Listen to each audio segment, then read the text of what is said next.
Hi, I'm here to see Michael Sullivan. Do you have an appointment?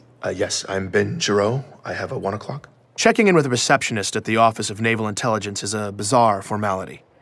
Announcing myself, her asking me who I was there to see, it was all just an antiquated conversation, part of their efforts to put a more human face on the operation. In reality, surveillance knew where I'd been every minute since I'd stepped onto transit back at home. Throughout the morning, as I'd made my way from the Boston terminal, this receptionist had likely been prompted with dynamic updates of my exact arrival time, deviations from my optimal course, bathroom breaks, my average walking speed, however they did it. They'd been expecting me. I'll let him know you're here, Ben. Okay, thank you. The whole ONI facility was sleek and stark. Everywhere you look, it's sharp lines, the highest quality materials. Most striking, though, was the overwhelming amount of space and silence. This waiting area was particularly sparse. 2 minimalist carbon fiber chairs set 20 feet from each other. I also noticed the seats seemed oddly low to the ground. I picked one and sat down. This chair was really low to the ground. It was awkward. I was probably looking at 60 to 90 minutes of customary wait time here, and squatting like this was not going to help my anxiety level. But I was just pulling up some busy work when the door behind reception suddenly slid open. Ben, Mr. Sullivan will see you now. Now? Yes. I awkwardly struggled up from the chair and crossed the room. My heart was racing. Thank you. She didn't respond. I stepped into a narrow, empty hallway full of closed doors. I was about to turn around and ask where I was supposed to go, but the door immediately closed behind me. The lighting in the hallway shifted, indicating a closed door at the far end.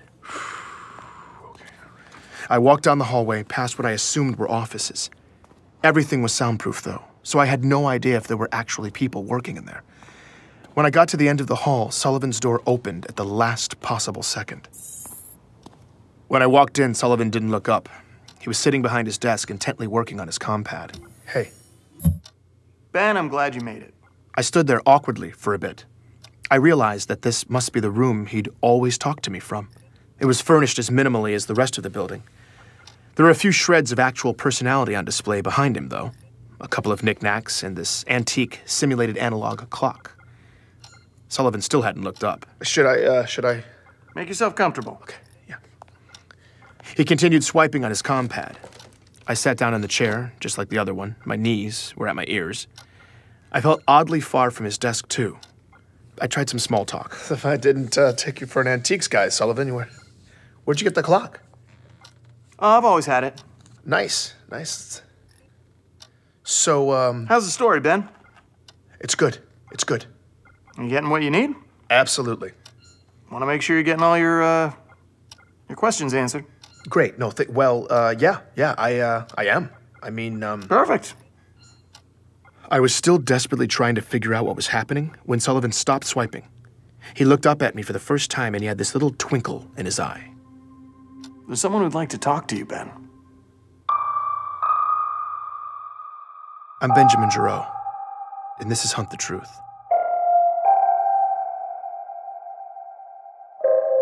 Sullivan was walking fast, and I was trying to keep up. The buildings were all connected underground, and the whole complex was far bigger than it had seemed outside.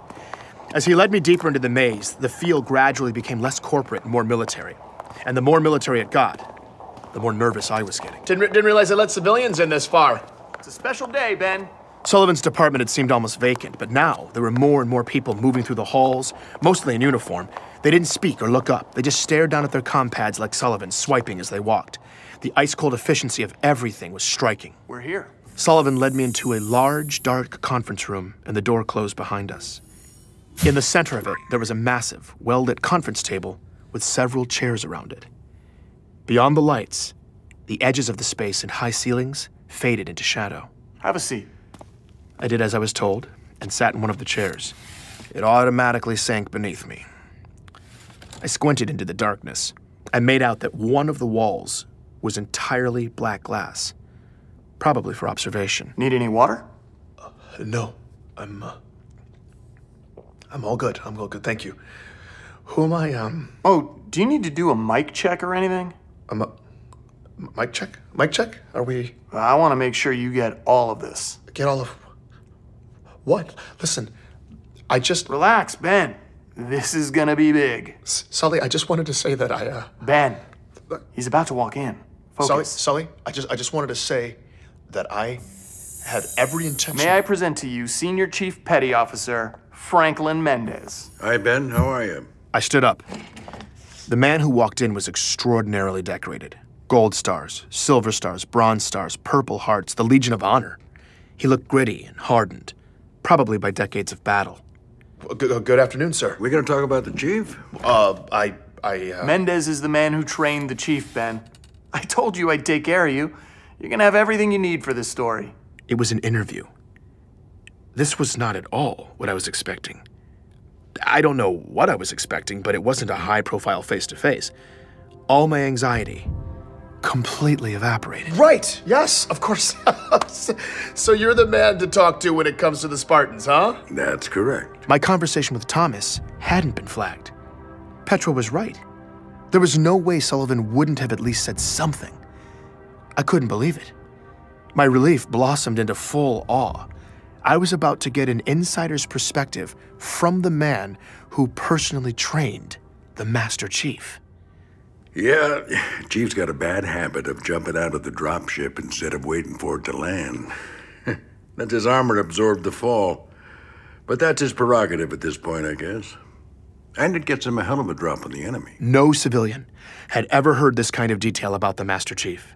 Mendez told me that it wasn't long after boot camp that John's unique combination of abilities and drive established a fledgling reputation for the young man. Oh, that kid blew me away. His acumen, his mental quickness, his physical abilities, tactical judgment. I could tell even from a young age that John was a burgeoning complete package. There was no question in my mind that he was ready for the augmentations. And he couldn't wait. Once John had the procedures done, Mendez said everyone was blown away by the results. Medical engineers said his systems integrated flawlessly with the tech. His recovery time was impressively brief. But what was most incredible was how quickly his brain was able to acclimate to the upgrades. It can be like starting from scratch again after those procedures. You're remapping your whole neurology. But while the other guys were still trying to learn to walk, John was running and jumping and kicking ass. I've never seen anything like it. This was the birth of the Master Chief. He advanced rapidly, proving himself time and again in the field, constantly re-raising the bar for what a Spartan could be asked to do. Throughout his career, Mendez had gotten to analyze everything these elite soldiers have done in the field. He regaled me with accounts of the Spartan single-handedly taking out dozens of the Covenant. He spoke to the insuperable speed, strength, and accuracy that continued developing over the years. He spoke to Chief's unwavering dedication, his insurmountable will. But according to Mendez, it was something else that would ultimately inform this military legend.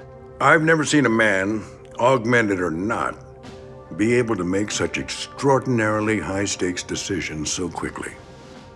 Chief will find himself facing a complex scenario in a dense field of variables and almost instantly weigh the costs and benefits, immediately generating a creative solution. He faces dilemmas, ethical, tactical, tough situations that would buckle most human beings if they had a year to mull it over.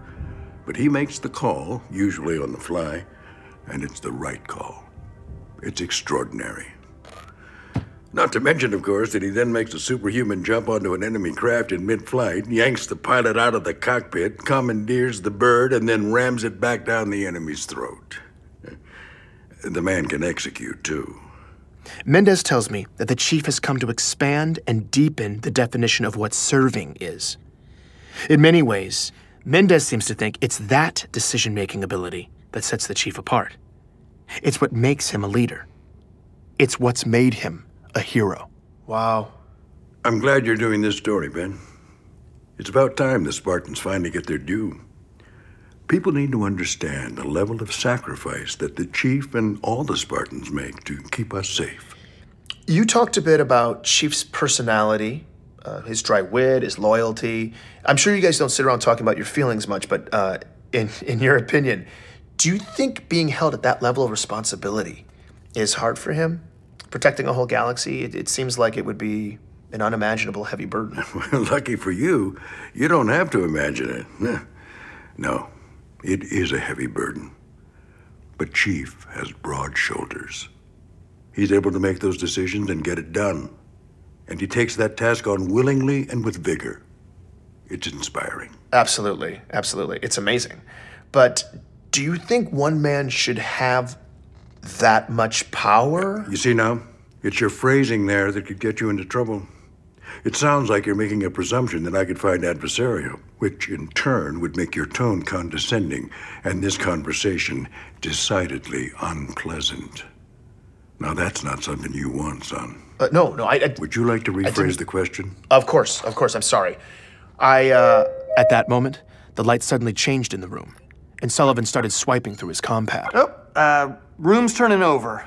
I apologize for the inconvenience, gentlemen, but we are about to get a change of venue. I'm sorry, what I should have said was, if we're leaving these kinds of decisions... Sorry, Ben, hold on a sec. It, looks like we've got access to Jasper 9 now, so we can just head down there if that's all right. Fine with me. Okay. Yeah, it's a short walk. Gentlemen, hold that thought. Looks like I've got somewhere else I need to be. No problem. I can wait. Shouldn't be long. Sullivan can reschedule us for around 1600. Perfect. I appreciate it. You should appreciate what my Spartans did instead. The only reason you're breathing the air you need to even ask these questions is because they sacrificed more than you'll ever know. Mendez split off down the hallway as a line of large men in suits silently filed past and disappeared into the conference room behind us. Sullivan was on the move again, buried in his compad. I followed after him. Sullivan? Yep. Yeah, where should I report? It's at 1600? It's not up yet? Let's see. Oh, no. Wait a minute. What? Looks like we're getting a request for raw now. Yep. For me? Yeah, you're shipping raw files off for edit by 0900 Thursday. No, hold on. I can't ship off the raw files. It's all back at home. You just received boarding docs for the 5:30. That leaves you 24 hours to upload when you get back. Wait, I've only done mock-ups for the first few episodes. That's editorial, Ben. Let them worry about it. But what about Mendez then? That was awesome. But I didn't finish. You got amazing stuff from him, man. Killer interview. Love it. If the other stuff is even half that good, the story's going full distribution, widescreen. Okay, I know. I'm still in the middle of it though, so I can just wait for him.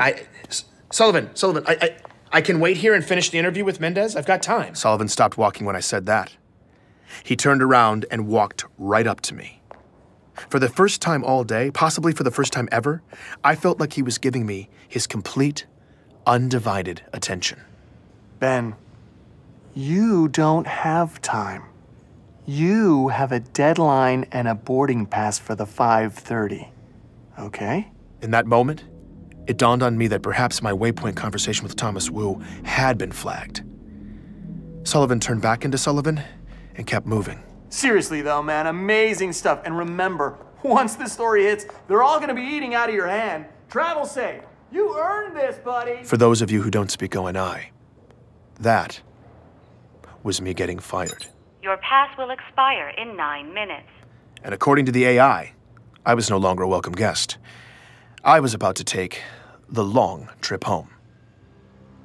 Taking a second interstellar trip after less than 24 hours sucks enough when you haven't just lost your job. Once I was buckled in, all I wanted to do was get some sleep. But as we started to lift off the platform, something was bothering me. Actually, it was someone. So there's a guy complaining to the attendant in the next cabin. It sounds like he's on his first trip out of the solar system. These long flights to the edges of the inner colonies from Earth always had at least one that guy.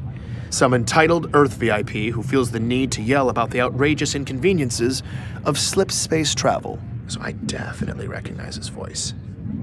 It took me a minute, but that's gotta be him. I think it's Jacob Walker. Jacob Walker. The military retiree I'd spoken to a few weeks back, the happy beach bum who'd been in boot camp with John. That didn't make sense, though. He was on permanent vacation near Saturn. Walker was the last man I'd expect to see on a flight leaving Earth. So I'm about to take off here, but I gotta know for sure. I unfastened the belts, made my way down the aisle, and when I peeked around the partition, I saw him, sitting there arguing with the attendant. But this man was wearing a suit and tie, and his hair was combed neatly on his head. He looked nothing like the unkempt Walker I saw during our interview. I went for it anyway. I'm not trying to be difficult here, but you Jacob? can't have air quality this sorry, bad sir, and but expect that... unfortunately, there's nothing that I can do about the air quality. Jacob Walker? All the color drained out of the man's face. Sir, you need to sit down. Jacob Walker? If you're thinking I was mistaken and I just freaked out some random business traveler, listen to his reaction when I tell him who I am. Ben Giroux. We talked a few weeks ago? Oh, yeah, of course. Old boot camp stories. Yeah, I remember you. That was the Walker I remembered. Are you here on business or something? Walker bumbled awkwardly in the conversation. Personal thing. It looked like he desperately wanted to get away, but he was stuck there. No, what are you doing here on Earth? Oh, I'm just, taking a little trip. Sir, we are airborne. Please take your seat. I thought you were retired. Yeah, I am. That's right, but... Oh, hey, Ben, I think mean, we're like, I about thought to you were get- permanently stationed on a beach. Yeah, Sir, last warning. You need to sit down immediately. Okay, hold on a second, all right? No, you're done. No, just take it. Don't touch. What are you doing? Oh. That's when the flight crew sedated me. I blacked out, and my conversation with Walker was over. I woke up in the terminal, back at home, with a pounding headache. By the time I got back to my place, I had a nasty surprise in my inbox, too. It was an order from the Inner Territories Transportation Administration. Notice of violation. Benjamin Giroux. This is to inform you that attached is an ITTA order assessing civil penalties for the in-flight incident? What? Oh, God, they're fining me 50,000 credits? At least ONI was paying me well for the story. I checked the time. I still had 23 hours to deliver the raw files to Sullivan. That left me ample opportunity to tuck tail and follow orders. I may have been fired, but I wanted the next job, so I needed to just put all of this ugliness behind me. This story was going to be someone else's problem now. I was queuing everything up to send off to Sullivan when I noticed my comm pad was still recording. It had been recording the whole time. The file was massive. I scanned back to the beginning. Most of it was me sleeping, but then I heard something I hadn't remembered happening. It was right after the flight crew had put me down. Sir, last warning. You need to sit down immediately. Okay, hold on a second, all right? No, you're done. No, just take it. Don't touch. What are you doing? Oh. They hit me with the sedative, but then this happened. We'll take it from here. Wait, what? Just let them do their job, Caroline. Mr. Giroux, you are legally obliged by ITTA regulations to comply with crew member instructions at all times. Wait a minute. What did you just do to Grab his feet. Hit him with another $500,000. More sedative? No wonder I felt so awful. Wait a second. What did he just do to me? What did he... You'll be fine, Ben. It's not... You're right. Ben, they called me. I scrubbed through the rest of the recording. This is them carrying me through the transfer terminal to my connecting flight. Yeah, I'll be out for another 12. We're good. What the hell was he doing on that flight? I don't know, but... The no intersect was max priority here. How could that even happen? The system shouldn't even let you cross itineraries like that. Yeah, it's bad. And Sullivan's gonna hear about it. They had to be talking about Walker and me. But why? They didn't want me to know he was on Earth for some reason. They loaded my limp body into the shuttle, propped me up, and strapped me in. They even said goodbye. Have a safe trip, Ben. Ben, like they knew me. Come on, let's get out of here. I played the recording again. Mr. Giroux, And again. you are legally obliged I sat there by listening ITTA to it regulations over comply with and crew over. instructions at all times. I'd spent my career working for these people, doctoring photos, trimming threads, making tragedies seem a little less tragic and patriotic stories a little more inspiring. I had always taken whatever story they fed me and obediently vomited it back out to the masses. And to be honest, I'd always been okay with that at the end of the day. Even on this story, after all the accusations of atrocities, all the gaping factual holes I was just supposed to ignore, I'd still been willing to play along. I wish I could say it was my principles or some moral stand that finally set me off, but it wasn't. It was my pride. Listening to that recording, the way they tossed me aside, every time they called me Ben, I checked the time. I only had a few hours left to turn in the files if I wanted to keep on Sullivan's clock for the story. I canceled the transfer. I was going to take that time for myself. I sat down in front of this very microphone, recorded a quick intro, and uploaded the beginnings of my story, the real story of the Master Chief, loose threads and all, into the galaxy. Have a safe trip, Ben. Please join me for the next episode of Hunt the Truth.